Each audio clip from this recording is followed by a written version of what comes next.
morning and welcome back to Reaper Pro-Tips with me, your host, Anne, and Disembodied Hands, Justin. And no, I haven't heard from Quindy either. Justin, have you heard from Quindy? With the storm hitting and all that? Let's see, we've got, I've got a little echo in here, but I'm not hearing much, so I hope we're good. I reconfigured the office. Look, I have a screen. I actually really like my screen. I have more Overwatch statues, too. But yeah. So, yeah, big time hurricane stuff going on, and we hope that our friends are okay. Oh, and I need to turn on one more light, so give me 1 second.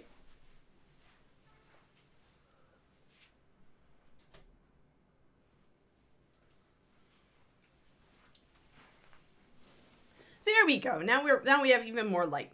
Sweet. Yeah, I like my screen. I've wanted one of these for forever, so... Hey, thank you for the resub, Jedi Jared. 28 months. Insane. Yeah, it was just a room back there before Cornico. I was like, guys, it'll change, promise. Plus, I'm getting more stuff set up here. Like, I have some buildings back there. You can see my little terrain buildings, my little houses. Those were a gift from Ed. He ordered them as prototypes just to see what could be done. And then he's like, I don't need these things. Do you want them? I'm like, I love them. They're little houses. So yes. In exactly that voice, pretty much. And yeah, so it's slowly getting filled up. But I'm trying to keep my area very, very Spartan this time. Just because I like neatness and cleanness, and I don't like a lot of clutter, I'm realizing. So trying to utilize my space better. We all know that challenge with our miniatures hobby, right? Yes, I do have the Owlbear of Adorable Power. It was, of all of those, the Owlbear was the must-have, in my opinion. And I definitely have Adorable Power, so suitable, I think. Suitable. But yes, he has a little perch up there. I have a little gold candy box that I kept. He sits on very nicely. So yeah, he'll stay there, or he'll come down there if I have a Sylvanas statue that really should go up top because she's massive. So we'll see. But yeah, the room is a work in progress. You know where my priorities are? Like, you know where our priorities are? Because, like, the living room is almost perfect now and filled with miniature cases. And the kitchen is at, like, 90%. But the rest of the house... But yeah, priorities. Like, I have a workable miniatures desk, and we have 2 cases filled with miniatures, and we need, like, 2 more cases. But IKEA is out. Yeah, so we're kind of screwed there. So let's get going. So I was thinking about kind of what I wanted to do today. One unforeseen thing that I didn't think of, but that David pointed out to me, which is why it's nice to always have another person around to show your stuff so that they can tell you what isn't working, is that the fact that I blacked this in purple, and I'd kind of thought about just doing it dark, but he said essentially it made him think that it wasn't a golem. So we do have to do this entire guy in metal. So I was debating what I wanted to do down there. And so I'm thinking maybe adamantium black highlighted with a little bit of scorched metal is what I'm thinking. Or something, a really, really, really dark metallic.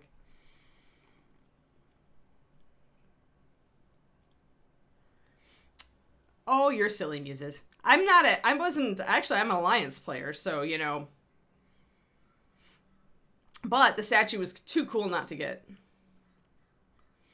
The purple's nice, but it's gonna stay up here, but it is a bronze golem, and I don't want it to look like it's an ogre in armor, especially because the way this is sculpted, you could paint it like that. You could paint it as if this is like an ogre guy in like Greek armor. You could do that, because you can see the hands back here, right? This is the way it's been sculpted. So yeah, whoa, crazy. There's so much chat. Yes, food, minis, and beverages. Yes. Yeah, David's good that way. He always tells me if my stuff isn't working. Some people would be offended, but I actually value it. Yes, I know. Justin was like, were you just prepping for ReaperCon, or were you actually working this week? And I'm like, yeah, I thought I was working. I could just take another 2 days off, but let's not. Let's not be lazy. Not that I've been lazy. Like, all the days off are just like me frenziedly like unpacking and trying to build this new house to what we want. I wish you could see. I'll have to take a new picture of the main room though to share with you guys, because on my, at least on my Patreon, because I don't know, is there an off-topic forum in the Reaper Discord? Maybe I can post it on there. But it's a very nice living room, and the 2 miniature cases are like awesome too. Yes, I know, right? Wednesday morning is when we are all leaving to go to the con. Yes, meanwhile, I have to figure out where I put my metallic paint. Suddenly I realized I could be in trouble, guys. Because, yeah. I had a bag of metallics, and now I'm like, wait, where did I put those? One moment! Welcome to Anne's deconstructed office, where she can't find all the crap she needs at a moment's notice. But I know that it can't have gone far. Like, I was going to transfer it out of a bag and actually into a drawer. And that was probably where I erred. Good morning, Nomadzik. Good morning. Hold on. I need to find metallic paint. It's a must-have. Here, look at pretty stuff while I'm gone. I won't go far. Aha! Yay! Thank God. As I step behind the magical screen and come back. It's still in a bag, but I have another drawer to, like, put it in, so... Oh boy, I would just paint it over. I think you're never going to get primer off of those, like maybe with simple green basement, but I really, PVC, I would paint it over. I would just paint it over. Okay, so simple green, I was right. Yeah, simple green is like the least noxious paint remover. It takes a little longer because it's not like super noxious, but there's my scorched metal. Do I have adamantium? Yes, of course I do. So my thought is doing that, or we could go somewhere like even cooler than that. We could go with old bronze. That's greener though. That's gonna make all of our other metal look warmer. So we can talk about that for color. One second, while I was looking actually for my blue gunmetal. I thought maybe gunmetal might be fun. So maybe we'll play with that. Where's my pearl? Pearl, new gold, ancient bronze. There we go. Now we've got all of our things that we need. We'll play around with some stuff today because we're still like, yeah, that's all the colors that I need. Perfect. Excellent. I don't know where Ed got them from. They're resins. They're resin like Tudor buildings. They're awesome. I love them. I have 3 of them.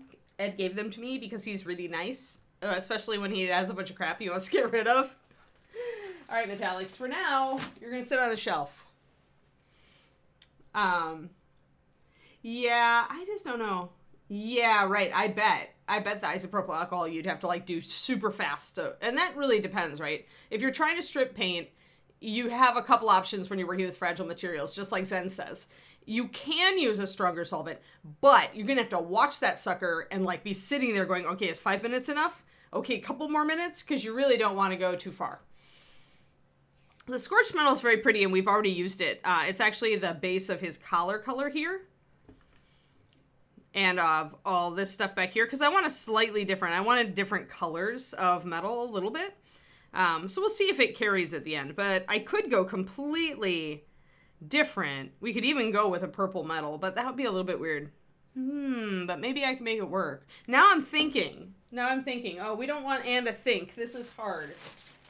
Because Anne thinks, and then we get into some weird thing where we use purple, red, orange, and yeah, maybe we'll try it. All right.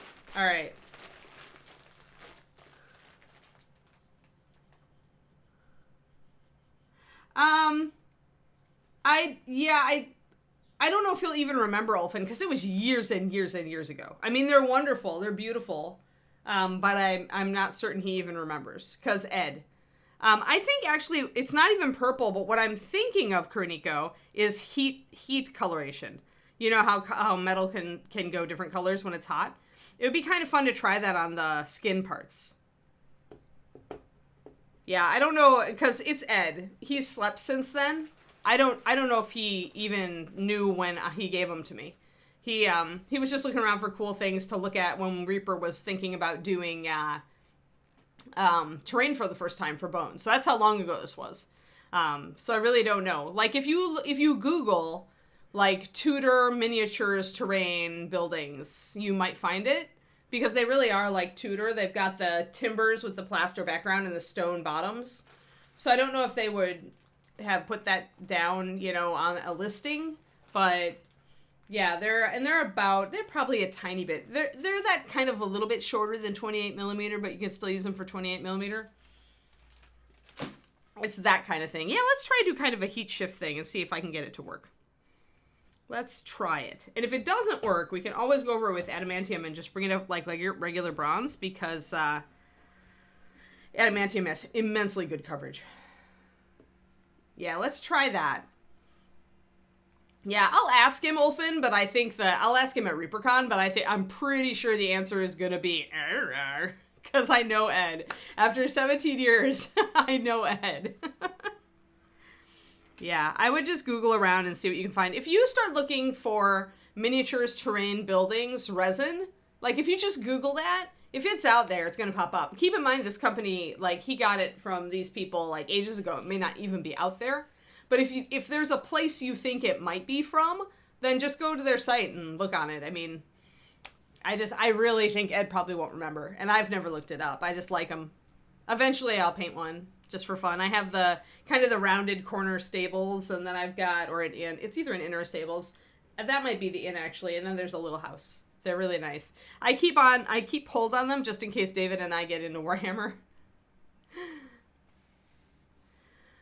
Feedback. I have a lot of appointments like with coachees on Thursday, and I'm teaching. So you could, and Thursday everybody's running around like a bunny, but Thursday afternoon-ish might be workable for approaching me for feedback, but the best time to do it is Sunday in general. However, I do, like I said, I'm mentoring a couple people at the con, so if I'm like really down with somebody, like just wait. But yeah, otherwise grab me when I'm free, and I'll probably look frazzled at you, but then I'll go, okay, 5 minutes, let's go. Sunday is usually like, I try to make it a very open time because that's when I tell people who enter stuff in the competition to look for me. So, because that's usually when I'm collapsed at my little table, at my part of the artist table, just kind of going, you know, like that. So yeah, that kind of thing. All right, so let's set this up. Let's try to actually, I think I want to set it up with scorched metal, go to silver, because these are going to be, see how these are really close in shade, guys? And by shade, I mean they're both dark, right? They're almost the same level of dark. In fact, I think they really are exactly the same level of dark. They're probably about an 8 or a 9 on the grayscale. What this means is that they're going to blend into each other pretty seamlessly, which is great because then we can work up from there. So let's play with this. I don't know if I'm going to want... I'm kind of debating because I could also start blue and go up from there. We could do so many things. So many things. Yeah, see, Chibi, that's what I figured. I had a strong suspicion that they're out of print. Because miniatures terrain is like one of the hardest businesses to keep afloat in. Like, you have to charge so much for the really good stuff that people are just like, I'm just going to make something. Yeah, like people don't want to spend, unless you've got a really, really nice gaming table, or you're at like a gaming group or a game store that wants really nice terrain. Like GW gets away with it because they can use that terrain then in all their stores and all their cons and all that, and they are, you know, they're churning enough that they do manage to keep it around. But even then, like, it's hard to make money with really nice terrain. So companies that do it, I mean, think they're really, really having to try hard to make ends meet. Oh, STL. Yeah, STL is where it's at nowadays, right? Because then they don't have to pay to get it shot in resin and all that, and they don't have to carry inventory. So that makes it more feasible. I was just going to look up real quick, because you always want to do this, heat discoloration, just to see the kind of shift we're going to have and what color it tends to be. I am looking for...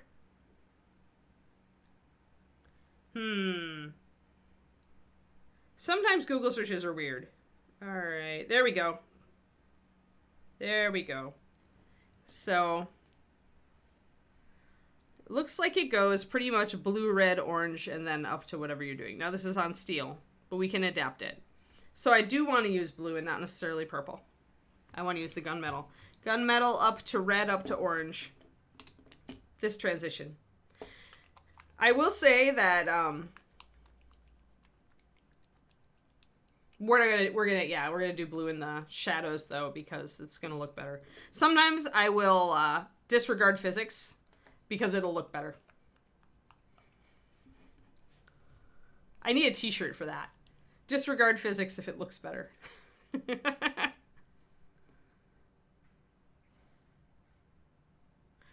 But yeah, mostly I wanted to kind of see what the color transition was, because you always want to double check that if you're trying to suggest something, even if you don't ape it precisely.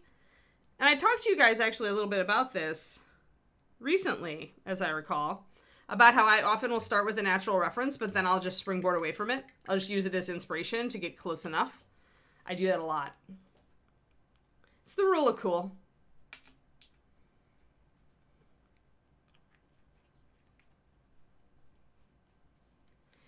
Yeah, Pendrake, I mean, there are dozens of companies that thought, oh my gosh, nobody's doing big terrain pieces, and we can make money off of this, and there's a niche for it. Only to find out that the reason nobody was doing big terrain pieces was that it's impossible to make money at it. Yeah, because, I mean, the thing is that people will almost never take the time to scratch build their own terrain, but they don't want to spend that much money for it because they could. Like, okay, I grew up with a mom who sewed. And this, I don't know, there's got to be a name for this phenomenon. Anybody tell me? The phenomenon of you have the ability to make it, so you always think, I could make that. I don't need to buy it. But then you never have the time to make it. Like, that phenomenon is a human thing, because Mom did that all the time with clothing. She's like, oh, I shouldn't buy this shirt. I could just make it. But then she'd never have the time to actually make it.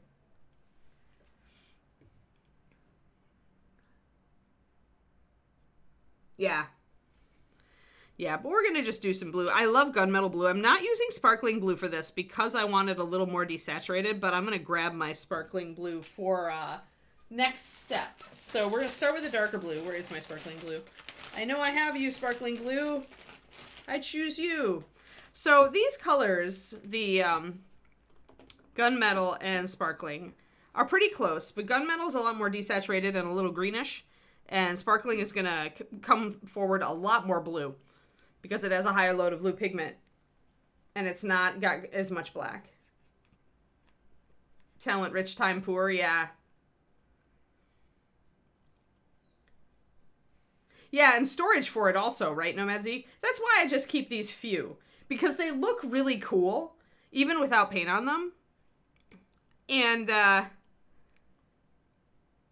so if I ever need terrain pieces for something, I have, 3 or 4 nice pieces that I can use.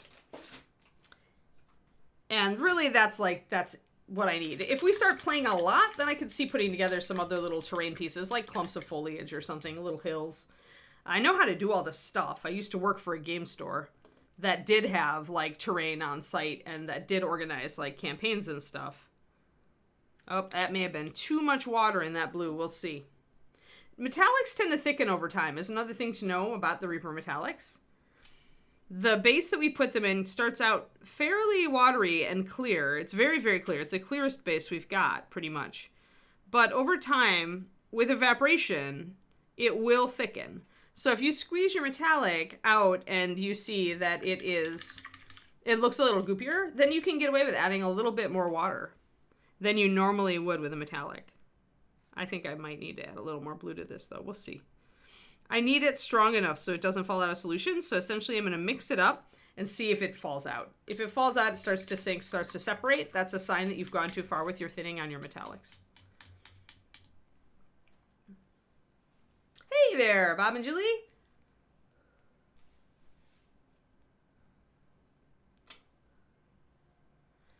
Yeah, Pendrake, you're a lot more concerned with realism though. And in some things like the boat stuff and figuring out distances for our new world, that is totally an asset. There are times when I'm very concerned with realism and wanting things to be at least close. But I don't quite have... I'm anal, but I'm like there are points where I want to diverge at that point. I'll just rough it out. So that's where my, like, I'm not as analytical brain. David has a lot more of an analytical brain than I do. Like, he'll stick more to the letter, whereas I'll go, screw it. But yeah, I would say that being like really conscious of realism can be a pro in the hobby for sure. Especially if you make that your shtick, right? Like, when I set out to paint, I wanted to paint with more realism. Now I'm getting to the point where I want to, like, flaunt the rules a little bit more. But it definitely, like, guided my style. Realism definitely guided my style a lot for the first parts of my painting career. So, it's not a bad thing. It's realism versus, flights of fancy. Neither is intrinsically good or bad. It's just how you use it. And do you enjoy it, right? Especially when it's art. I mean, go anywhere with art.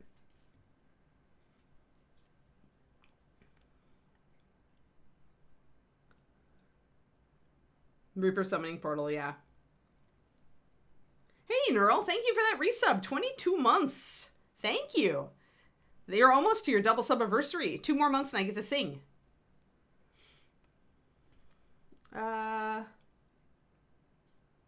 Yeah. Yeah, I don't like the model railway stuff, though. I'm like, Mac, if I really like well-sculpted fantasy scenery. Like, I'd rather... If I were going to go cheap, I'm going to try to build it, probably. I'd rather have a couple of really nice, more pricey pieces than a bunch of, like, really cheap, doesn't really look like it fits my genre pieces. Even though I understand you can dress up the model railroad stuff a lot, especially with the old-timey buildings. But, yeah, I always found it slightly out of scale, too. All right, so we've done our base blue, and you can see that the gunmetal is blue, but it's a muted blue, and it's meant to be that way. I kind of like that, though, because starting with this blue means it's not going to overpower our bronze. I don't want this blue to be so eye-catching that it's going to right away make everybody look at the cracks of the model, right? So...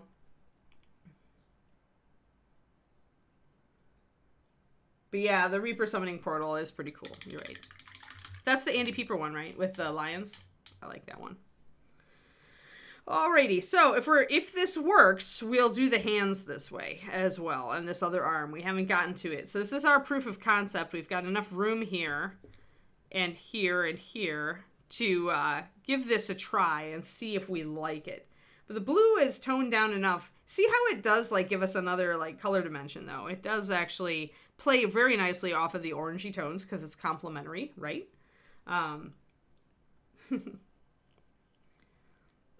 Sweet corn just started a couple weeks ago here at the farmer's market, as far as, like, the early crop.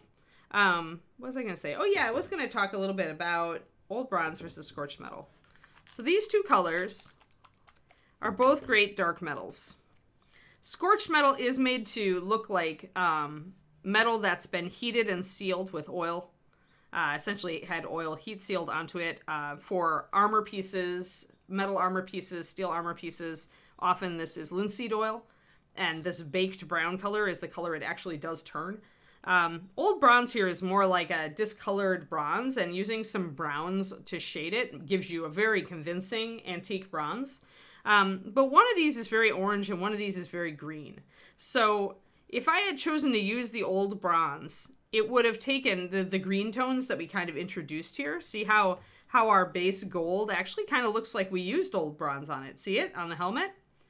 So if we used this, it would be greener and it would probably make all of our bronze look a lot more orangey. And I don't necessarily want that. I want to cool down some of this bronze. I don't want to warm it up on the big plates. So that would be a reason not to use old bronze, because if you're going to use a greenish metal, all of your metal that isn't greenish or that is at all warmer is going to look that much warmer when you use it. We're kind of going a little bit in danger of that by using a blue here, but we're also going to warm up this blue by bringing it up to red and orange. So, oh yeah. Yeah, if you want sci-fi. True. I bet there are some cool stuff. Alrighty, let's see here. I need my brighter blue.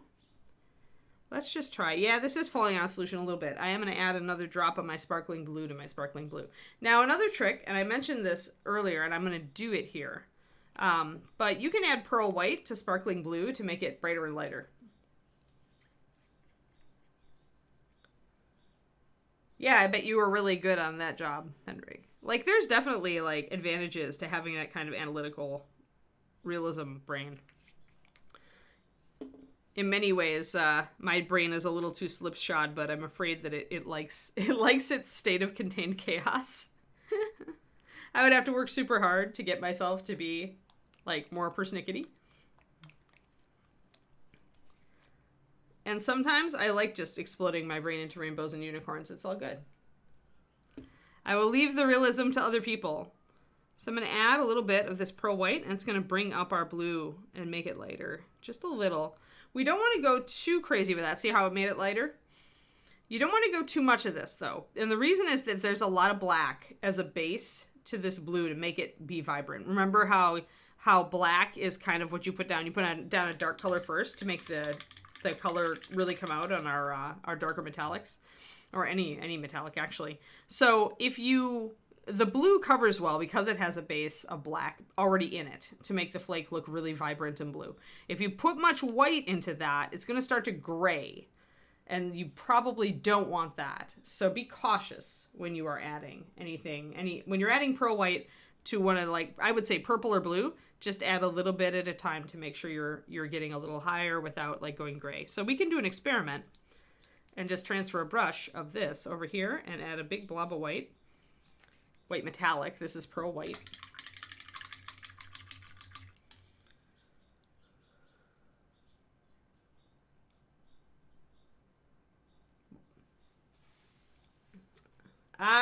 Are you near the bad weather, Twisted Oma?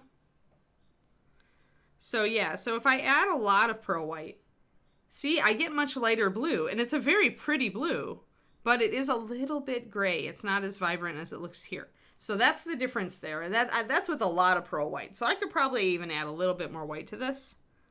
Maybe I'll just mix this brush together. And that gives us a pretty good blue to go with.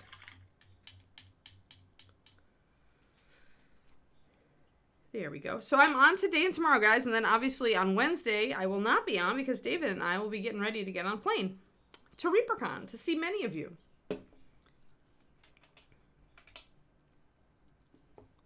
Alrighty, gonna grab this medium blue, and I did thin it a little bit, and I'm gonna apply just to probably the upper parts of the muscle. A little bit here. I want to leave my gunmetal in the shadows for sure. So I'm going to pick out, and since we're looking at, we need to still suggest our shapes. So we can't really go like bright blue in the shadows like, you know, the hottest part would traditionally be. So we'll see. If this doesn't work, then we're going to go with a more traditional thing. But I thought trying to do some heat discoloration could be fun. If it looks wonky, then we'll paint it over. See, this is a fun mini because we get to do all sorts of things that we've never done on any other mini that we've done on this show. Because there's just so much metal, and since we're using metallics, it's we have opportunities. So you can see how bright that blue comes up now. See it? So even though I'm just layering it on and it's not very thick, it really picks up. You can see how it's picking up the light there. And the reason the sparkling blue picks up the light more than the gunmetal blue is the gunmetal blue has more pigment in it. And whenever you add more pigment to a metallic, you will get less shine. And so it's always a balancing act when you're creating metallics of how much pigment you can add while still retaining sufficient shine, depending on what you're aiming for. Because you need the pigment to give it coverage and to get it to the right color, right? Because the flake is only a small part of the color composition of a metallic. The flake determines the color of the shine, But the color overall that it looks is a lot of the rest of what's in the paint.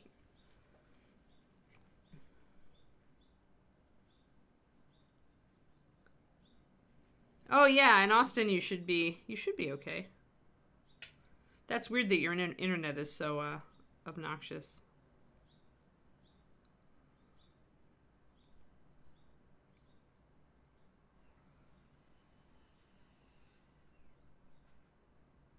All right, so pretty much leaving some of that darker color in between, bringing up the blue. It's neat looking. I'm gonna see how we actually end up looking here though. Like, I really don't want it to be too distracting, so we shall see. And if we have to, we'll do it on this one arm. And then we'll paint in, we probably need to paint in the gauntlet. And kind of judge it up against that and see if it's feasible. Right now it's coming up as way too blue, so I'm going to be covering it up with some red. Oh, did Nolans get hammered? I didn't realize. I haven't been following it because we've been, like, unpacking. I haven't been, we haven't had a TV on or anything. I'm going to put down some of this red. Now, I have it on the say-so of Kirill that Reaper colored metallics are awesome for heat discoloration. He actually used them when he was here in the USA to do heat discoloration on a warjack he was painting for a friend of his.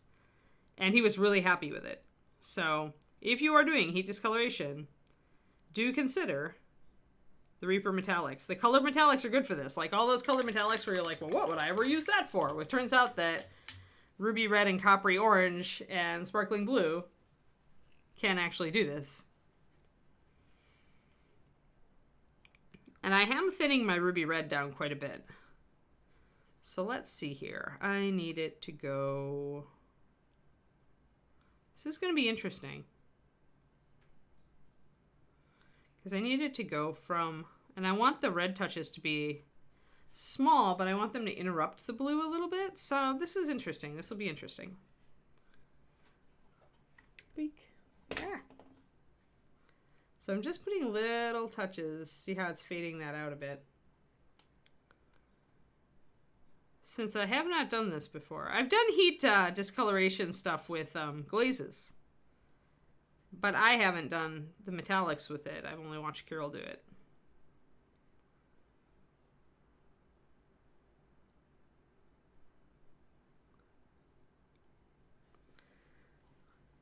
So we'll see if I can get that to read. And of course, with metallics, there's also the problem that you can't control the light, so anything down here in the armpit isn't going to be very visible without you tilting it into the light. Again, a disadvantage of metallics. Although, to be fair, with NMM, you'd run into the same problem because cast shadows are still cast shadows, and you can't overpower it unless you're putting LEDs and everything. So I'm putting some red in there. We're going to see how I can get this to go. And it may be that it just won't work doing it on the each muscle like this. Or it may look cool and we may decide to go with it. It's probably going to be something where I'm going to have to sleep on it. Now it looks purple, but it's kind of cool and shifty purple.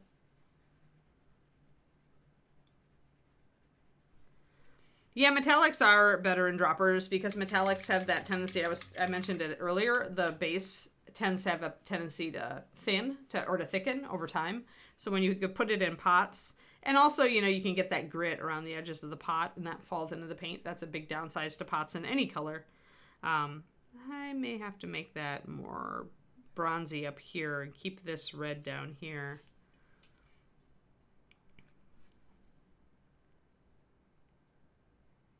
A little bit of red here, a little bit of red here.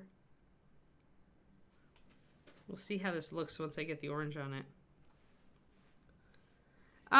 He's kind of got a glowy bit going on here, but Dawn Mall, the thing about it is,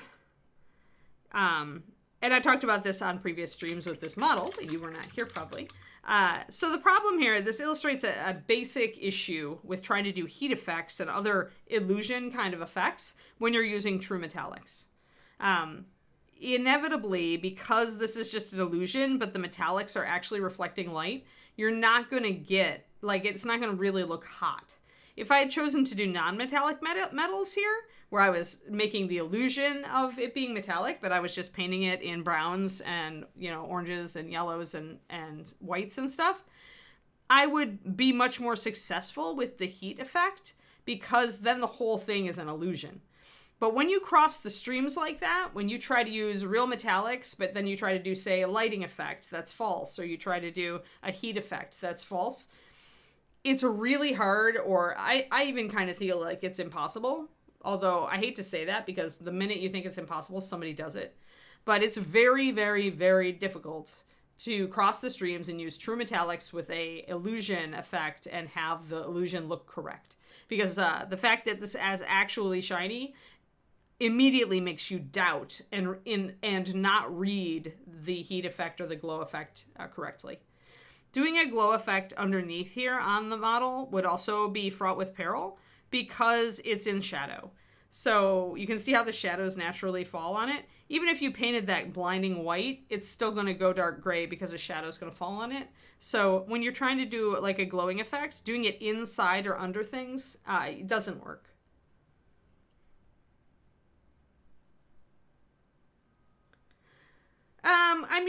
I'm kind of like playing fast and loose with the heat discoloration thing. As far as the red goes over here, the red and blue, I'm about to go up to orange. We're just trying it out to see if it works. If it doesn't work, mostly I just wanted something different. Like originally this was painted purple, but then my boyfriend, who's also a great miniature painter, pointed out that to him it just looked like this wasn't a golem then. It looked like it was just an ogre in armor. And I didn't want that. I wanted it to be a golem. So that meant I had to go metal with these under areas. So I'm playing around with doing more of a, I thought it might be cool to do kind of a heat shift kind of thing, but I don't know if it's working. If it's not working, then I'm going to go back to the drawing board. I'm going to cover it over with adamantium black and bring it up with bronze. Because again, getting this to read correctly, very difficult. I would say, unless without underlighting, without having a lighted base, which would illuminate this area, pretty impossible.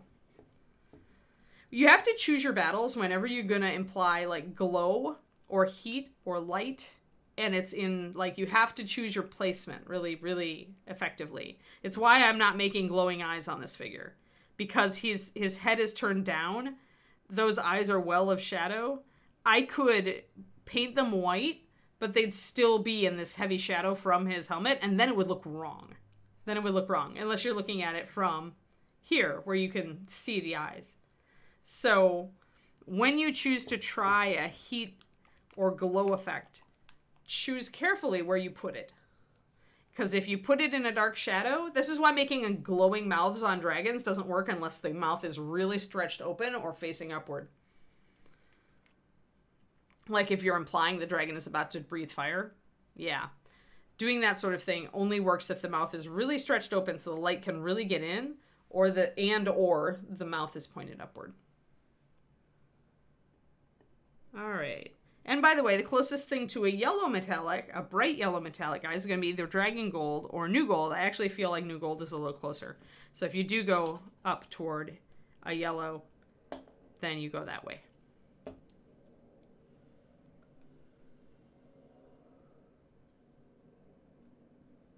Oh yeah, Dragon Con. I wonder what's going to happen there. Bad timing. Tell them they should have come to ReaperCon. Dragon Con and ReaperCon are always fighting each other. We ought to do like a crossover thing with a big dragon fighting a Grim Reaper.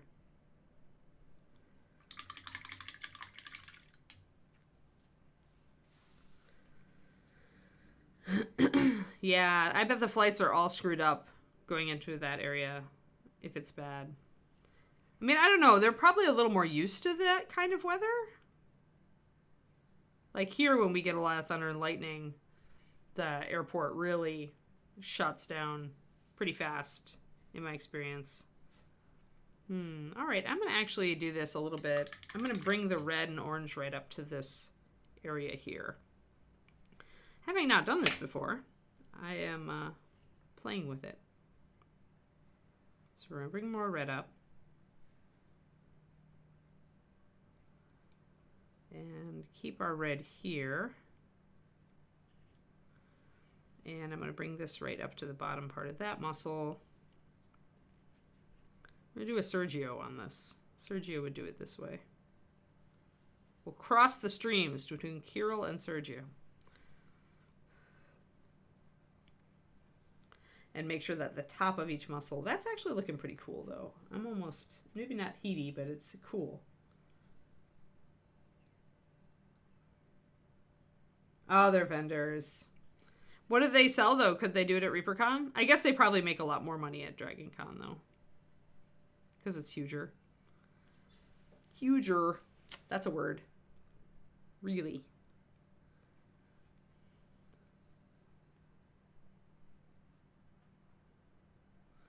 Alrighty, there. We got our red more blocked in. That's more interesting. Still keeping enough blue that I see the blue. May need to add more touches of the bright blue.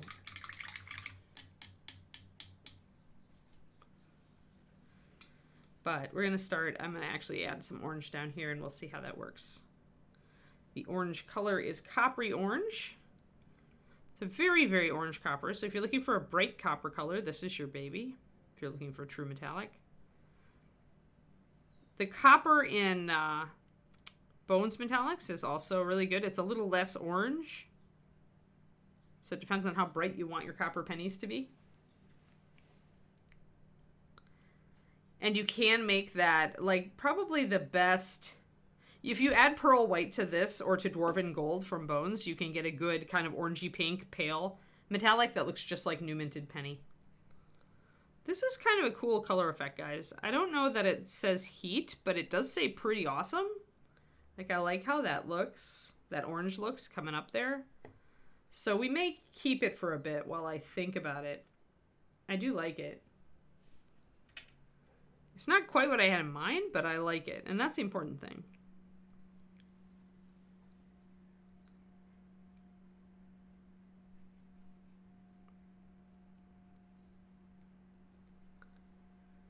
And I did thin this down enough that it's actually separating. So I have to be careful that I have to mix it up and grab it.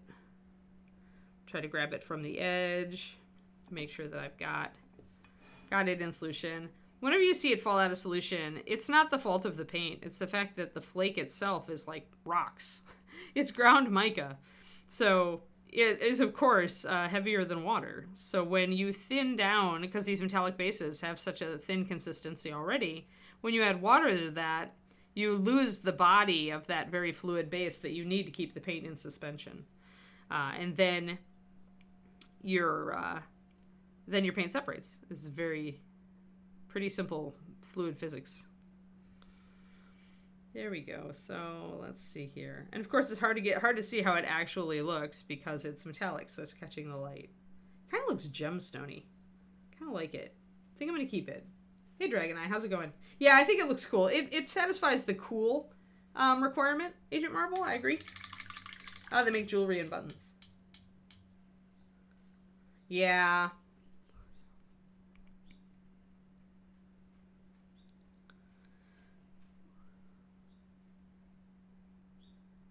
Ooh, I should share with you guys because you'll think it's really cool. So I have an old ring that I don't want to wear as a ring anymore, but the gemstone in it is nice. And so I've been looking for like a few years now for somebody to make it and make a custom pendant for me to put that stone in. And I finally found one. And she's like super local, like she's like a block from our old apartment. And she does 3D sculpting, just like we do with miniatures. She does, I think, a mixture of like CAD and ZBrush.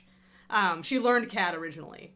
But she will essentially take any design you do and turn it into a CAD construct or a 3D sculpt and then turn it into a wax, and then turn it into a metal, like with feedback from you. So I'm gonna finally get my custom thing. And she's like, she did explain to me, she's like, yeah, nobody does what you are looking for, and that's why you've had no luck finding anybody. She's like, I'm one of a handful of people who does this in the US. So I got totally lucky. And if I have a second, I'll go and grab, wait, maybe it's here. Oh yeah, it is here. Hold on, I'll show you guys. This is only the sketch, and I'm going to make it a lot more detailed, but I have 2 little square diamonds and a bigger stone, and I want wings and an hourglass, kind of like that. And now she wants me to redraw it at about 5 by 5 inches with a lot of detail, because she can do just like we do on miniatures with 3D sculpting, right? She can do really fine, beautiful stuff. So she does, they don't do a resin. They do, I think they've got a wax, like they actually do it in wax. I don't think they do it in resin first. I could be wrong. And maybe they do a resin master and then they get that done in wax. That would make sense, right? But she showed us some of the wax, work that she's done on past, rings and stuff. And oh my gosh, it's beautiful. Like tiny little vines and Celtic knotwork, like really intricate stuff. She's really good. I'm super excited. I will have a piece of jewelry that I designed myself.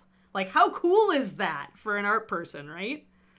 I always thought about, if I hadn't been scared of blowtorches, I would have thought about metalworking, because I do think that's pretty awesome.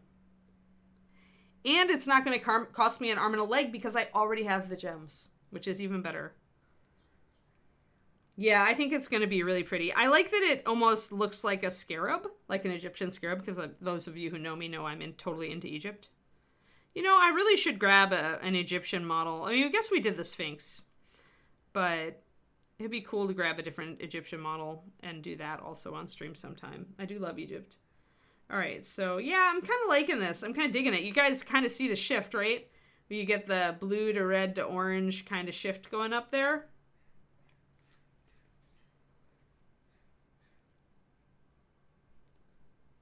Yeah, exactly. She does tradition. That's why they're using the waxes. Yeah, it's a traditional. Although she still had the waxes, so I don't know what they. I don't know that they do a heat, or maybe she had a backup of those, or maybe it didn't work the first time, or maybe those were prototypes and they ended up changing the design once they got it out. But yeah, she had a couple of waxes that were from past pieces, so she didn't melt those. But it's pretty cool, and I'm going to really enjoy, being involved in the whole process. She liked my design, too. She's like, do you want a job?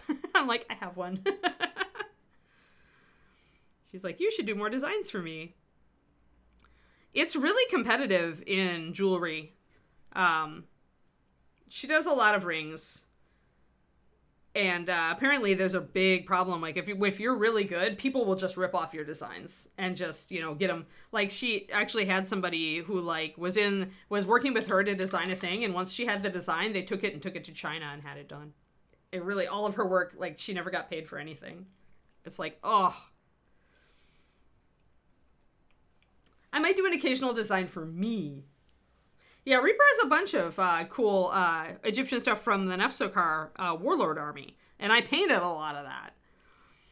Let me get this. I want to keep this paint wet. Remember the trick of if you're working with metallics, they can really be hard to get off the sides. So if you want to keep them a little more pliable, wet your brush with water and take it around the edge of the metallic. The center will still stay pretty thick. You're not actually mixing in the water, but you're making kind of a water barrier up on the sides,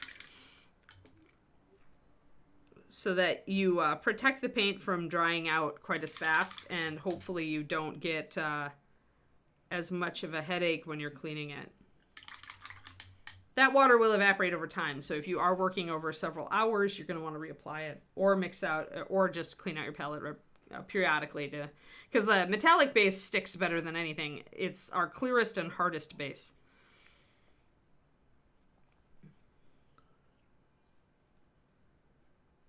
Yeah.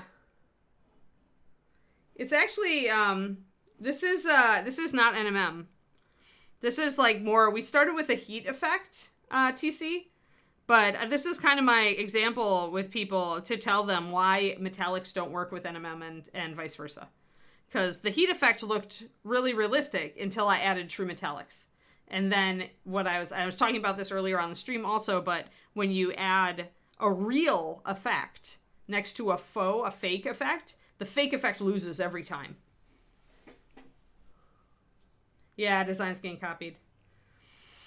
Yeah, I'm pretty happy. We're doing we wanted to do kind of a heated metal kind of thing in here to try it out. TC, I don't think it's carrying, but I like the colors, so I'm going to keep it for now.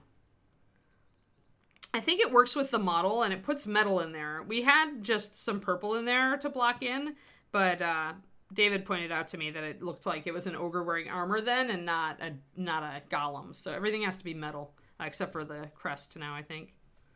And maybe the leather here. I'm going to probably do this in purple leather. The purple and black leather probably for the skirt with metal accents. So you can have a couple things on the model that aren't metal, but it needs to be probably the clothing, like parts of the clothing and the decoration. And then it won't look like it's an ogre in armor. And the sculpt, you could paint it like an ogre in armor. There is the sculpt has hands that are encased in these gauntlets. It's just a design thing, but...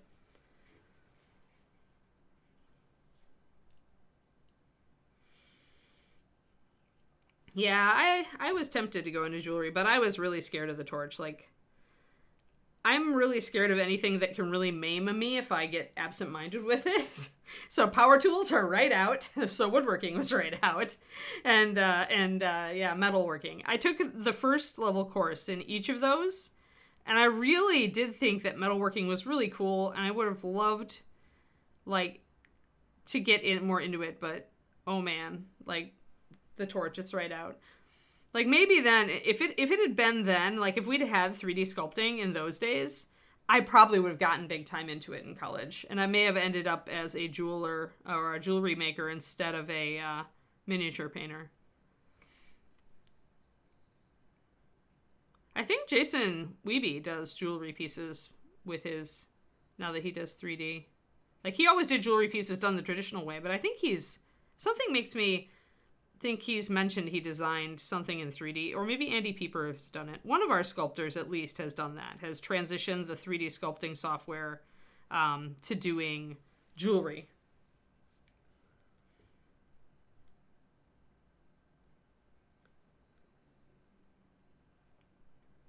Oh, Zanefish. No, I was talking to somebody else, but okay.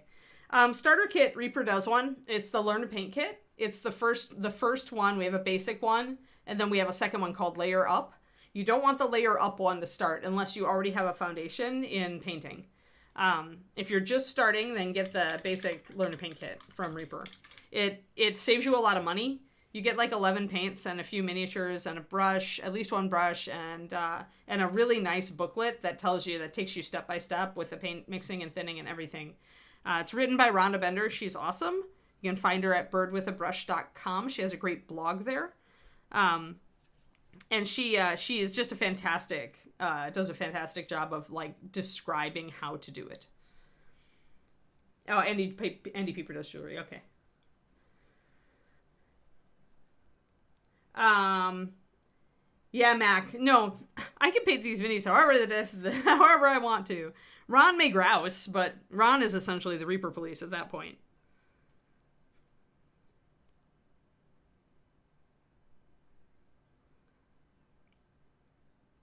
I don't think I'm trying to think if I've actually had a sculptor say, oh, well, that wasn't what that was supposed to be. I think I've run into one person over the years who told me I was essentially doing it wrong because I'd painted part that they had meant not to be something. I'd painted it a different way. One sculptor over all the years. And I don't think it was a regular Reaper sculptor either. I'm having trouble remembering who it was. But somebody actually did say, oh, but that's not supposed to be that. It's supposed to be this. And my initial thing was, oh, well. And then afterwards I'm thinking, dude, you put this out for people to paint. They're going to interpret it however they want. It's like people write, it's like writing a book and having somebody write fanfic, based on your book. It's once it's out there, it belongs to the people. And what they do with it, you don't have control over. Just write your next book or sculpt your next mini.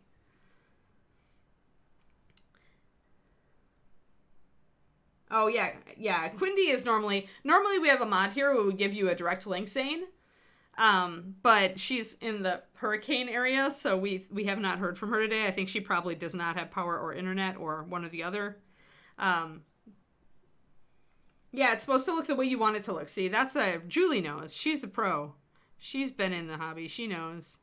You know that it's impossible to make geeks march along a set path. We're like cats. Try to herd us. I dare you. Actually, Reaper regularly tries to herd bunches of miniature painters, for ReaperCon, for our talent. And we know that miniature painters are like cats, and it's almost impossible to herd them. Sculptors probably too. I have not heard anything, Side. If she doesn't have internet, though, we'd be unlikely to know.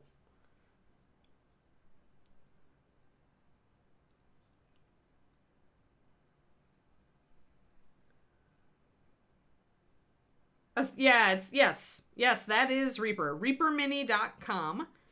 And then in the search field, or go to the store and type Learn to Paint. And you should find it. Learn to Paint Kit. But you should be able to find it with Learn to Paint. So we'll take up our orange on this side. I think this is subtle enough. It's not distracting. Like, it's cool and different, but you don't notice it right away because there's so much more detail on the other parts of the model. So I think we're going to work with this. I think I like this way to do the quote unquote skin areas. We're going to do the back here where we got a lot more room back here to see how it's going to look on a bigger part. Good deal. No problem, Zane. And yeah, like I said, it's at a discounted price. Like we make it cheaper because we know that we want new people to be able to afford to get into the hobby. So you actually do save. If you added up all the components, you actually do save some money on it, especially because the case is good as just a storage and traveling case to begin with. So, alrighty, I'm gonna pop up some red here. Now I have to ask myself how I'm gonna do this. Probably top of each muscle. Food does bribe most of us, but getting everybody to move to food at the same time is like a challenge.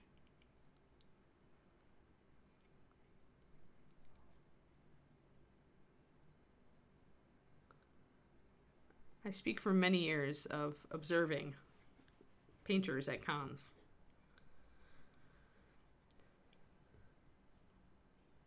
I'm gonna highlight the little elbow here. And I'm going to just keep, I'm starting with this paint fairly thin.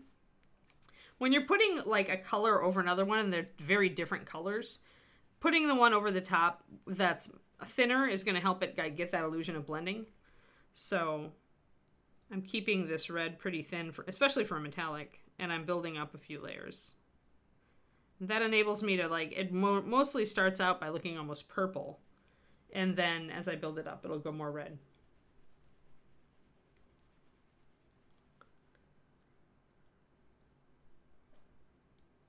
Yes, I have my screen. I got it.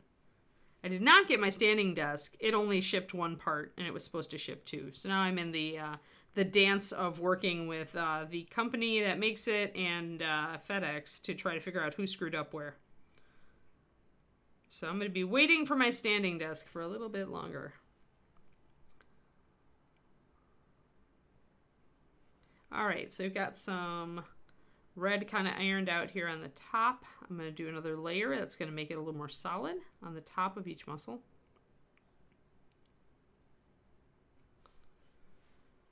And then we'll come in with our orange and we'll see. I want a little bit more back here though. Mostly at this point I'm aiming for looks cool. Oh, and I need to stretch. Yeah, the problem though, I mean, yes, various bribes do work very well on various mini painters, but getting everybody to get their bribe, be tantalized by their bribe at the same time, and then dealing with people who are like, oh, but I need to, before, when everybody else is in the car, ready to go. You guys know the difficulties.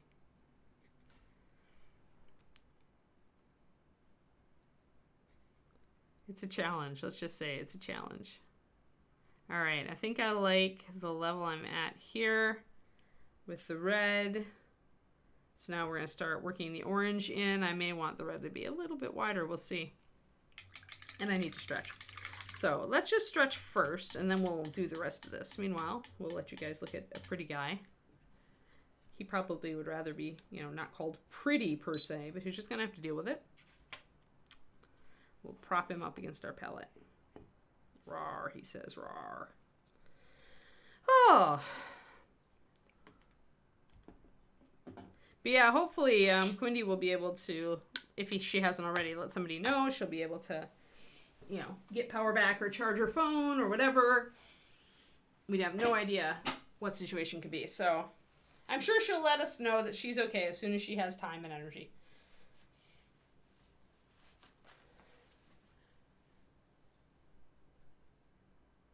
But honestly, I feel like when you're going through something, sometimes it's just too much, like, to also have to worry about letting everybody else know. You just got to take care of you first. So I'm not going to worry too much. I'm going to assume she's taking care of her. And we'll see when things calm down a little bit. If you've been sitting for like over an hour like me, do consider stretching. Also, I need to mop up some water that I spilled. There we go. Stretching is good. Stretching makes your body much happier with you. Mine is constantly complaining.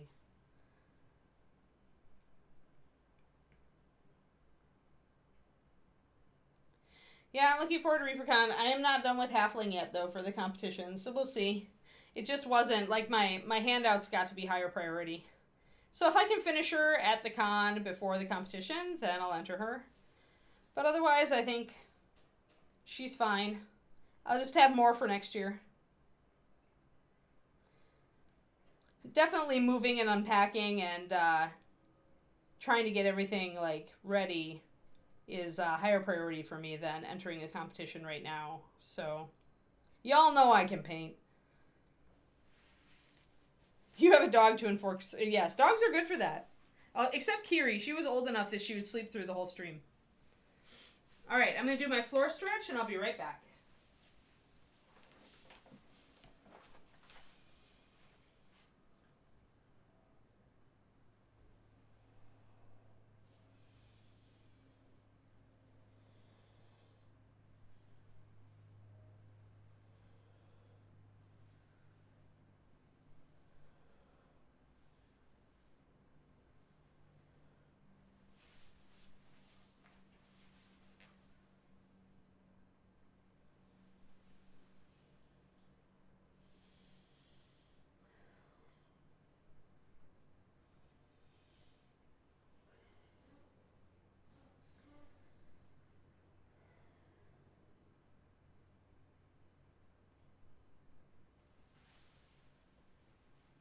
Alrighty.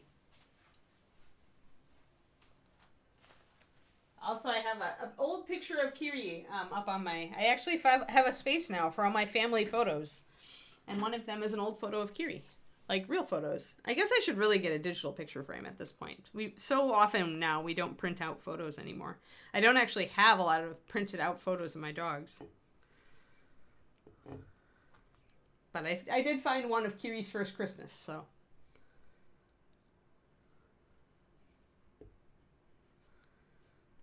All right, sweet. Let us add some red to this area and then some orange.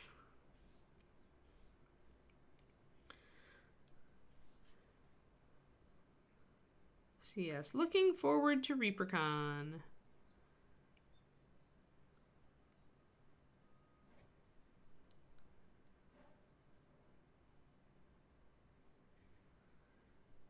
Trying to figure out what I want to bring to work on at the con. There we go. Just a little touches of red.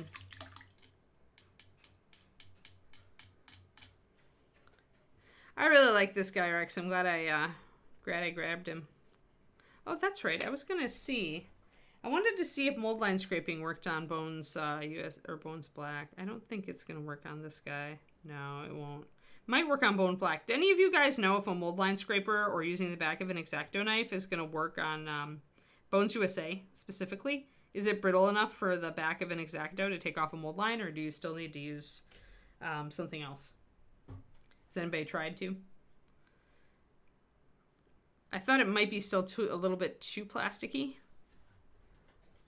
But whenever I see a little bit that I missed, I try to take it off here. Because I still have to use like a knife edge. But it would be cool. Yeah, I am not streaming after tomorrow, Kreniko. I'll be at the con, but there will be con streams because Blackheart, I think, is doing a bunch of stuff for us. So there will be content. I just have no idea what the content is. It tears and fuzzes, the Bones USA. That's too bad.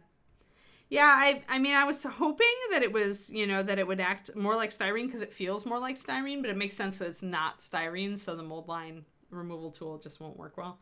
Diamond files work, yeah. Cool. Coolio. Alrighty. Gotta mix up my orange because it's separated out.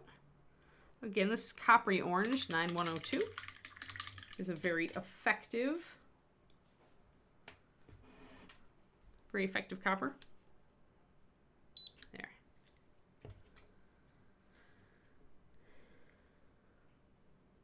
So is anybody on the stream right now that got into one of my classes?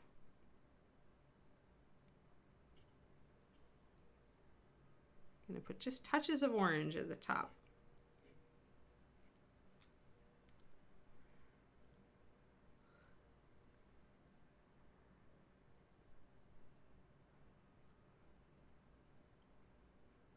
Get some of those orange highlights on there. That looks really cool.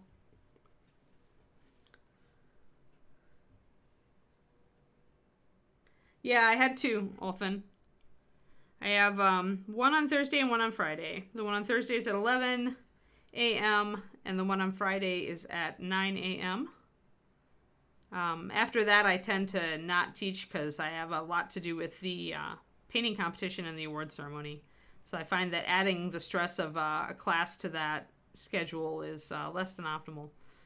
But yeah, I have one on cloth, textures, and weathering, and one on choosing colors for your mini.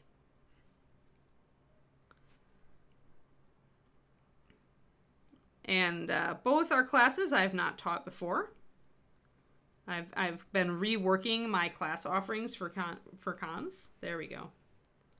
Yeah, that's kind of cool. There's a lot of blue there, though. I think I'm going to stretch my red and orange down. Yeah, David's and I were at the same time, except for, I think, Thursday. Thursday, ours are staggered. Like, he's at 9 and I'm at 11. But then they're the same time on Friday.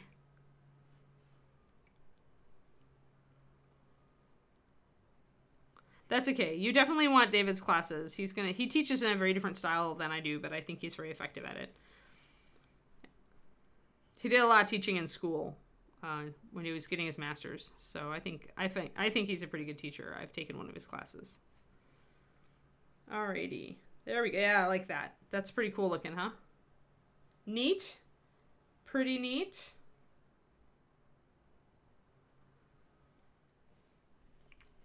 Yeah, there's just not a lot. Like, there's only so many seats I can do. Although, technically, I might be able to open after I do the choosing colors class, depending on how hands-on we get, I might be able to make that a bigger class next year.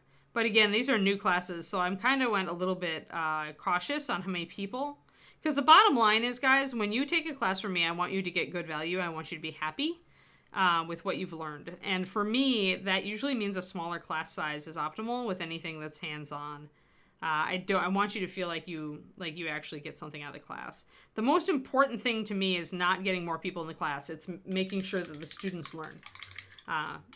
And so if that means that I have fewer seats, it's just the way it is.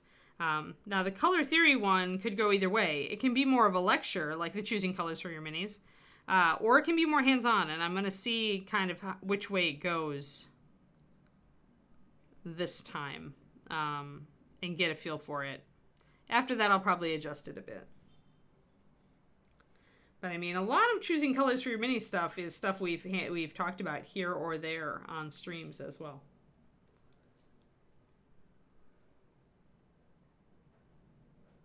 Cool.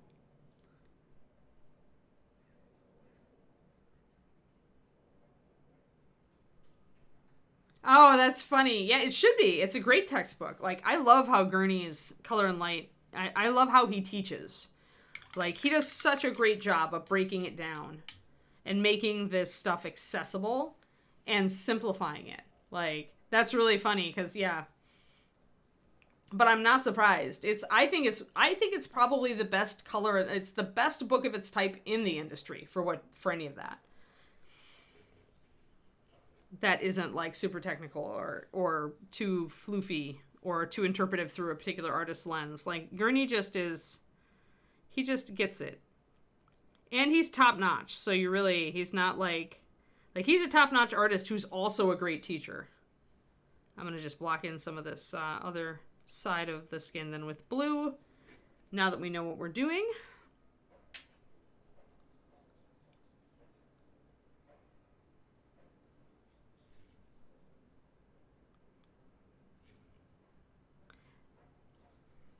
And even thinned, you can see that gunmetal covers pretty well.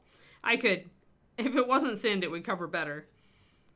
Could drop a little bit more paint in there, or I could put a base coat down underneath it, but I think I'll just drop a little more paint in. I want to block in, now that I know I'm doing that, I want to block in some other areas with that color.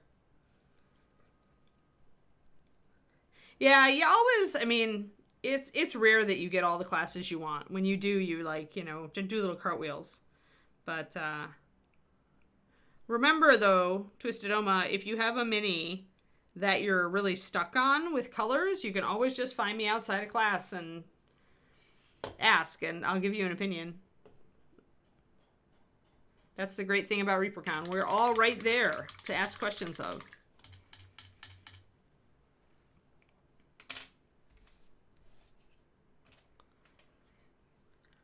I was going to say, if anybody got my cloth class, make sure you have a well palette.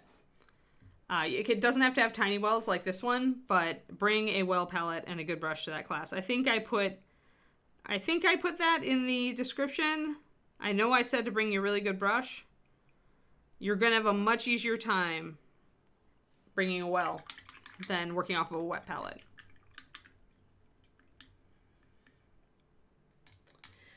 Well, yeah, that's exactly what has happened in the past, Nomad Zeke. For a while, we had to put a cap on because people got greedy and got 12 classes. And then what would happen inevitably was that they would burn out by the middle of the day Saturday, and they'd skip the rest of their classes, and those were seats that could have gone to other people.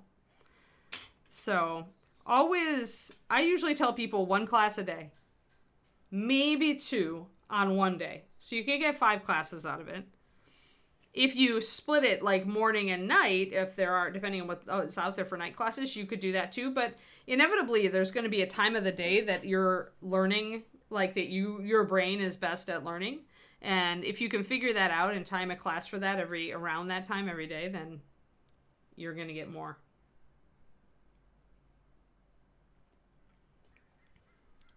More out of it. I know that I learn best morning through about 3 p.m. and in that window, 10 to 3 p.m. So if I take a workshop or a class, I know that if it's around that time, or if the bulk of the material is around that time, I'm good. But if you try to get me to retain anything in the evening, good luck to you.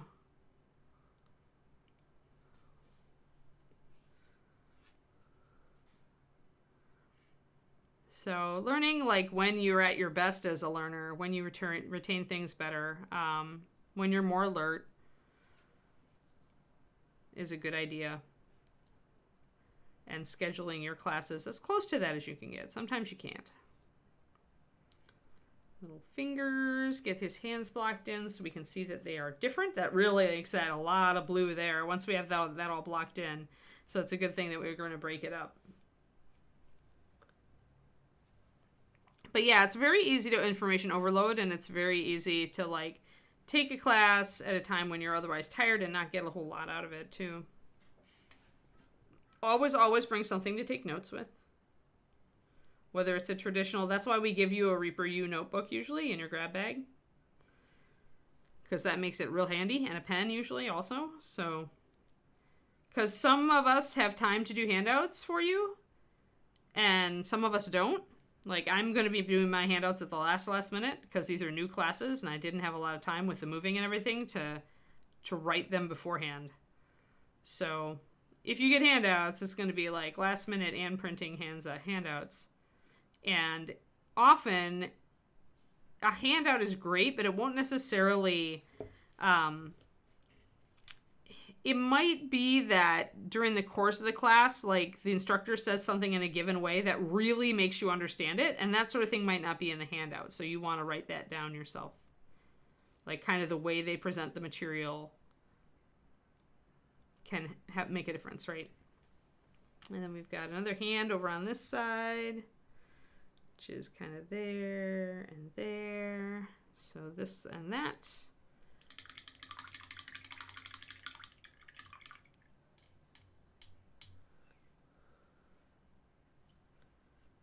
Yeah, I think 3 is too many. That, for me, that would be way too many. Because the thing is, what you really want to do, okay, the secret of getting the most out of ReaperCon actually has very little to do with how many classes you take, and everything to do with leaving time after those classes to practice what you immediately learn in class.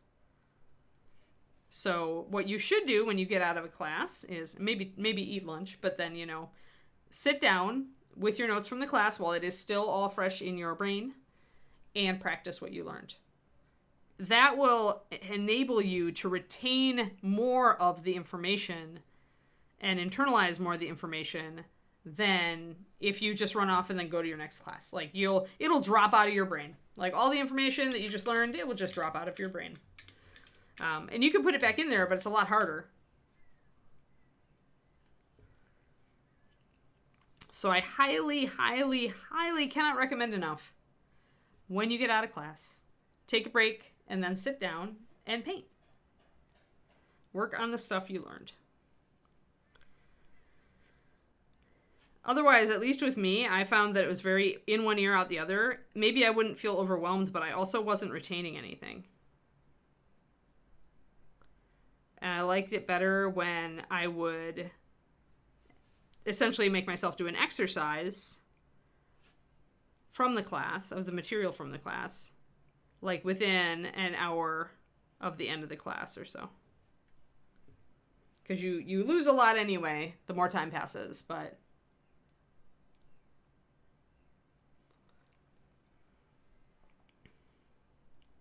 yeah, everybody's absorption rate differs, so if you can manage 3 classes a day, I'm impressed, Twistedoma. But, I mean, if you can, then go you.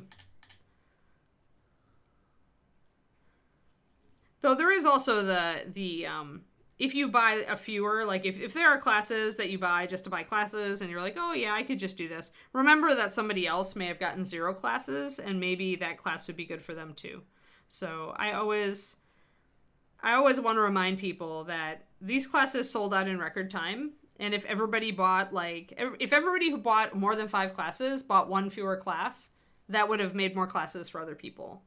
So do consider, I would really appreciate it if you would consider it before you buy a ton. Focusing on the classes that you feel will really give you the most bang for your buck.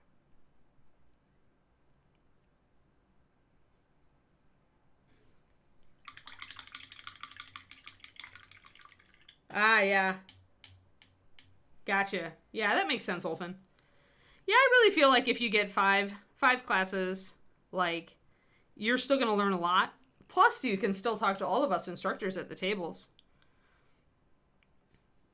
Like I said, if you have a mini that you're stuck on, or that you're wondering about some particular thing, take advantage of us when we are sitting there. Come up and say, hi, you are teaching X class. I didn't get into it, but I'm doing a special base on this mini, and so I wondered if you could give me feedback on how to do it.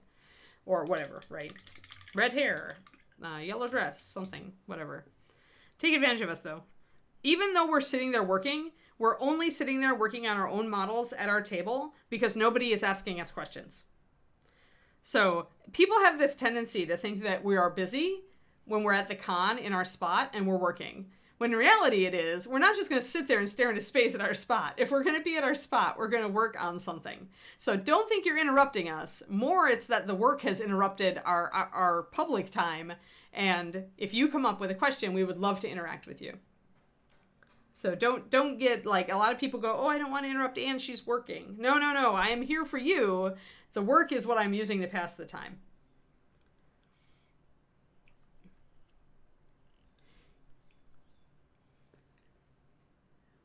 Udurfrikte, is that how I say your name? You're yellow, so it's hard to read you. But Udir, yeah, totally you should make it some year. It is, I think, the best craft con as far as the best painting con and sculpting con.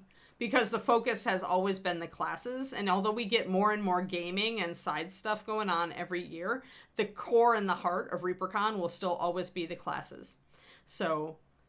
and if you love just hanging out and painting with a ton of awesome people who are all into your hobby and are really fantastic people, then ReaperCon is the con for you, man.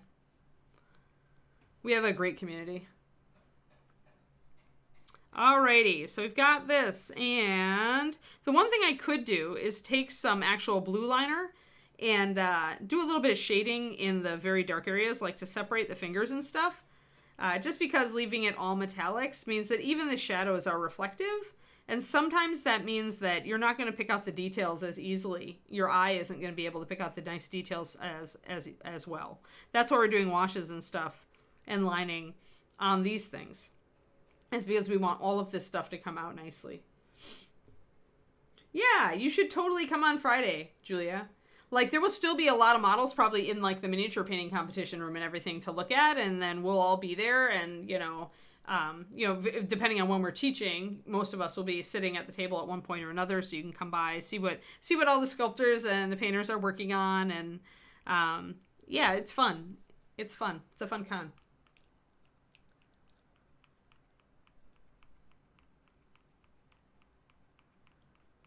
Yeah, most artists, when I bought wait, I've got it. Hold on. It's right here because I'm smart. So when I bought Dinotopia by James Gurney, I bought it from him on his website. And we have Welcome to Dinotopia. Here, let's go back. Boop, boop. Boop, boop, boop, boop, boop. So I think that a lot of artists love to do that type of thing if they have time. And then he also gave me a door hanger. Yeah, James Gurney is one heck of an awesome guy, and it's always in the back of my head to contact him, because I have his email because of that interaction, to contact him and ask him if he would think about, like, consider coming to ReaperCon and doing a seminar for us. Like... because I bet he doesn't realize how influential his book is in our community. Like the Color and Light book. And that so many of us just love it and use it and find it really valuable for what we do. And so that's it's always been in the back of my head. And I'm not like a full-time at Reaper, voice anymore, but I keep thinking about it. So maybe one of these years I can convince Ed to think about it. I don't know what his rates are, but I know he and his wife do they like steampunk cons. So they're nerds on some level. But I would love it if he would do it. That would be fantastic. So when I have a Brain Cellar 3, let's see, I don't have my blue liner out right now, so I think I'm going to should we use Death Knight Black? I've been using a lot of that. We can use Death Knight Black or Black Indigo. I think, maybe Black Indigo would be a little more solid, though. It depends. So, okay. These are very similar colors. Death Knight Black is maybe a little more blue than Black Indigo. This one is a liner, and this one is a regular paint. And the difference where you would use one and not the other depends on transparency.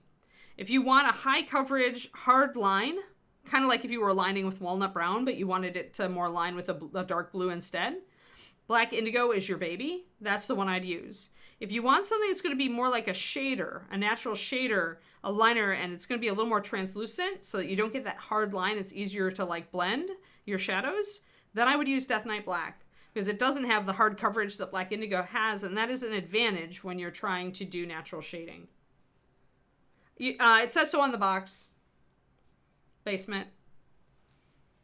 If you look at the little fast palette that it comes in, it says liner.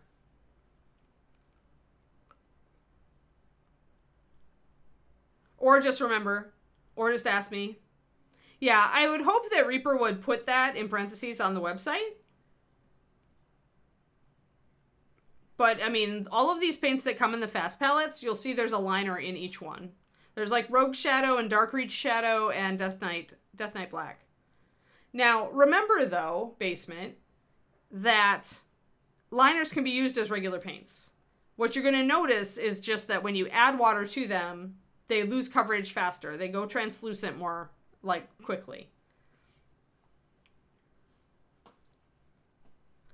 I mean, the problem is we have a limited amount of space for the title of the paint on these labels, but it's definitely a possibility to do something else. I don't have a lot. These days, Ooter, I used to be a Reaper owner back in the day, but when I moved out here to be with my guy, I'm just part-time Reaper employee now. So I still have a voice, but the people you want to really make this suggestion to would be like to contact questions at reapermini.com and to ask please if they could share it, like, you know, that it would be a quality of life improvement. Because the people who answer the questions at reapermini.com are also at the weekly meetings with Ed and everything. So they would be able to share that feedback with Reaper. Adrian also, I think she's really not the one to contact though. She's more like support. So, but yeah, you could also just write liner if you want. I have no problem remembering them, but then my business was to memorize the paint for a long time. So, yeah. So Death Knight Black is a liner, and Black Indigo is a regular paint, and so the difference between them is going to be coverage and also the clarity of the color. I feel like Death Knight Black is actually a little bit less black, a little bit more vibrant because of its translucency. That happens. That's a real thing. When you have a paint that's a little bit more transparent, you get more vibrant color. It's the physics of the thing. And when you have a more opaque paint, you tend to lose a little bit of that life. It's the same thing. It can be affected by finish. It can be affected by translucency. It can be, there's a whole bunch of things that go into color other than the pigment.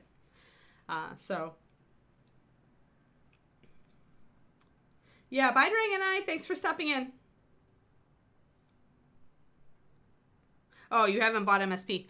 Yeah, I mean, when you buy the fast palette, it'll say, but you could also just mark the bottle if you wanted to. Or you could write to questions at reapermini.com and ask them, hey, could you guys do this change?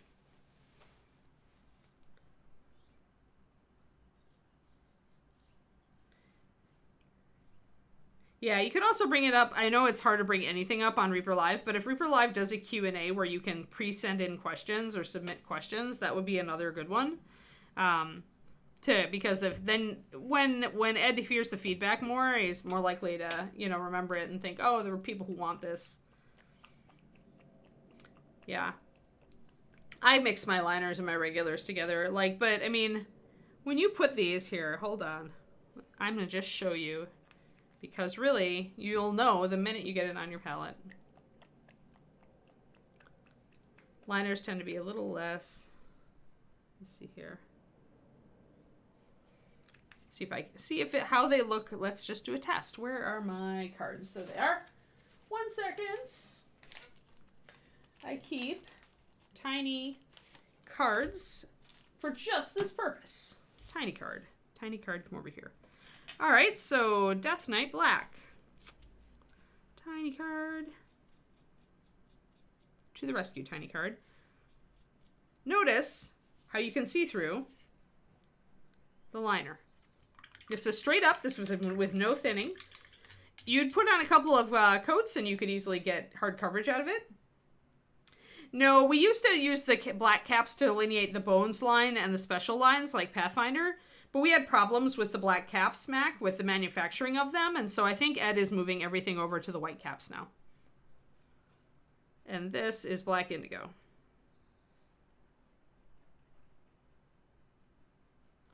So see that? See the coverage difference? So you're going to know, like, really, the minute I kind of put a drop of water in each of these and look at it on the palette, I'm going to totally see. Or if I'm using a wet palette, the minute I pull the paint over the paper, you're going to see right away when a paint is more likely a liner. Because we want the liner to be doctorable. We want it, like, if I use it full strength, it's going to be a pretty dark line. But or a pretty solid line. Not all liners are dark colors. But if I add just a little water to it, it's going to become a much better, like a wash or a natural shader. And that's intentional. They're different. They're a whole different beast. Yeah. But then the live stream just got full of stuff and like hundreds of people watch it and the chat goes by so darn fast. So yeah, I don't know. But yeah, so those are the differences there. And you can see it easily. I just keep these little, you can buy generic ones, but I have the Strathmore, like, they're artist trading cards. I actually really like the watercolor ones. I have a bunch of watercolor ones. I find the paint's a little better on them, but Bristol's okay in a pinch. Keeping these little things around just for, like, sketches and, my examples are in the other room, but I use these all the time when I'm coaching or doing something as an example, where I'll just do a little sketch on the paper, and it helps me figure out patterns and work with colors and just do all that kind of thing, kind of see the difference between paints. So keeping these little cards around is fun, and then you can kind of label them. You guys have probably seen, I used one of them on Crimson Herald, who we're going to be working on tomorrow. This is the watercolor card. It's got a little bit of texture on it. And it's it's a little bit thicker. You can see the difference. There's the thickness. So this is Bristol. This is the watercolor. They both work pretty well when you're just doing little swatches. But so then Crimson Herald, and I'm showing my color transitions, and I'm showing my mixes. And it's really nice to have that and just have it just be in a small piece of cardstock that I can just keep with the model. It's really easy to organize that way. And I'm thinking about getting actually a card file where I can a card file or a card binder where I can keep all of these, because they're actually pretty cool. And over time, I think I'm going to be getting a ton of them. So it would be kind of fun to bring the binder to cons so people can look through it all, because it's fun. It's neat. So yeah, so I could use either of these. If I want a really hard line, I probably should use the black indigo. If I'm looking for more of a subtle shader, though, for large areas, then I should go with this, because this is going to let some of the metallic show through. So if I want to shade the underside of this arm, for example, but I don't want to lose all of the metallic, I just want to dim it, this is your choice, the Death Knight Black, the liner. Because it's going to just be a little bit more translucent, the metallic's going to show through. This is going to destroy the metallic entirely when I put it over the top because of this coverage. So I don't think I want a Rolodex. I kind of feel like I want sheets because, maybe I should show you guys. You know what? What time is it? Oh, we're late, actually. We're late to end. Now, I'll get it for next time. I'll show you guys kind of some of my cards I've used for coaching. But they're really neat, and I think that it'd be easier to find the one I needed, like just having them organized by like subject matter in a binder with, and they are the size of Magic cards, so it's perfect. Yeah, but if you put them on a ring, that doesn't protect them very well. Like, then they can flop around and get bent, or the corners can get scuffed or whatever. So yeah, do whatever you want if you're going to do this. Whatever makes sense for your organizational sense is the thing to do, right? Because we all function differently, and we all like to organize our lives a little differently, and that is totally valid. So if you like the idea of a ring binder or whatever, then, do whatever. Rolodex. But I think like a Magic card binder would be kind of fun. I don't have a ton of them, but a lot of them are actually like me showing like cloth texture or me showing like fur texture or things like that. So they're actually kind of pretty. And so, it'd be cool to have them kind of in a display. Yeah, we're late. So it's time to stop. But we did get worked out that we like the effect of that metal and that it's not too distracting, which was important to me. So here it's going to be a little bit more, but I still feel like all of this, once we get this all bronzed in, is going to be like strong enough to just like distract from some of our interestingly colored metal back here. So yeah, I think we're going to call it there. Justin, if you're out there, we need a raid. What we did today, we thought about doing kind of a heat color shift on some of our interior skin, quote unquote, of our golem here to make sure he doesn't look like an ogre in armor. Because I want him to definitely look like a golem. So we actually used the Reaper colored metallics, which we haven't otherwise ever used on a stream. So we used gunmetal blue, a little bit of sparkling blue, though in the end I went to gunmetal, ruby red, and coppery orange for my transitions because the blue was a little bit too bright for me.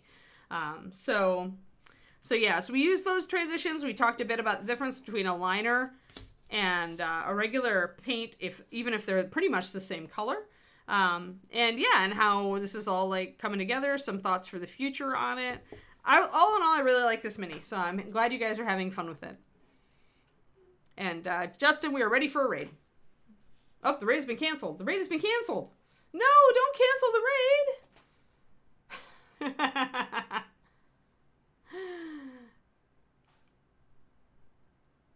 You use different acrylic paints. Okay, that makes sense. If you ever want to try Reaper, I recommend trying our pure white and our pure black. The pure white, I think, is the best white on the market compared to anything else I've tried. No question, hands down. If you're looking for a white that you can thin to a layering consistency and get it to blend and it stays in solution, that's our white. It's beautiful. It's a beautiful thing. I'm so proud of it. Thank you for the resub, Grey Wolf. Oh, and we're going to CNOT. Sweet! All right, have fun, everybody. I'll see you again tomorrow morning here, and I'll see a bunch of you at ReaperCon. Have a great one. Bye-bye.